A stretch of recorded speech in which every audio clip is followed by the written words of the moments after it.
জুলাই গণহত্যায় মানবতাবিরোধী অপরাধের মামলায় শেখ হাসিনা ও আসাদুজ্জামান খান কামালকে দেয়া মৃত্যুদণ্ড ও রাজসাক্ষী চৌধুরী আব্দুল্লাহ আল মামুনকে দেয়া 5 বছরের সাজার রায়ের কপি হাতে পেয়েছে প্রসিকিউশন।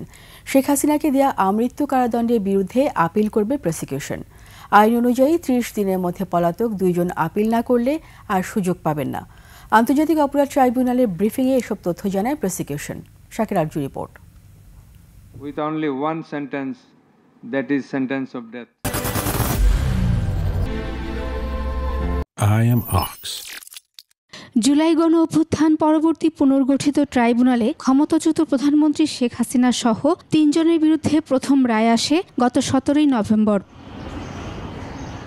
453 পৃষ্ঠার রায়ে শেখ হাসিনাকে 5টি অভিযোগের 3টি একসঙ্গে করে মৃত্যুদণ্ড দেন ট্রাইব্যুনাল।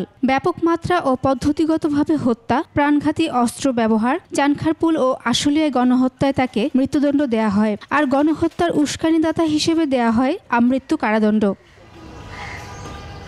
সাবেক স্বরাষ্ট্রমন্ত্রী কামালকে মৃত্যুদণ্ড আর রাজসাক্ষী সাবেক আইজিপি চৌধুরী আব্দুল্লাহ আল মামুনকে দেয়া হয় 5 বছরের কারাদণ্ড। হাসিনা ও কামালের সম্পদ জব্দ করে জুলাই ক্ষতিগ্রস্ত পরিবারের মাঝে বণ্টন করার আদেশ দেন ট্রাইব্যুনাল।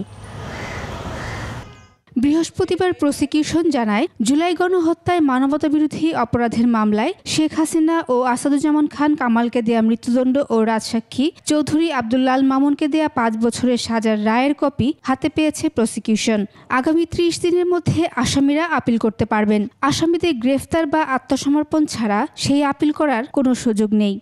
এই রায়ের বিরুদ্ধে যে কোনো পক্ষই আপিল করতে পারবে 30 দিনের মধ্যে। আমরা 30 দিনের মধ্যেই করব।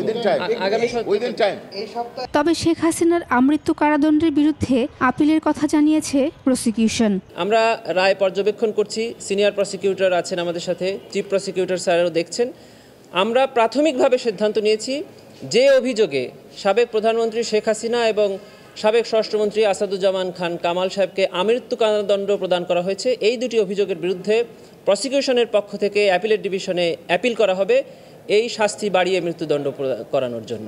এদিকে রাজসাক্ষী চৌধুরী আব্দুল্লাহ আল মামুন 5 বছরের সাজার বিরুদ্ধে আপিল করতে পারবেন, চাইতে পারবেন জামিনও।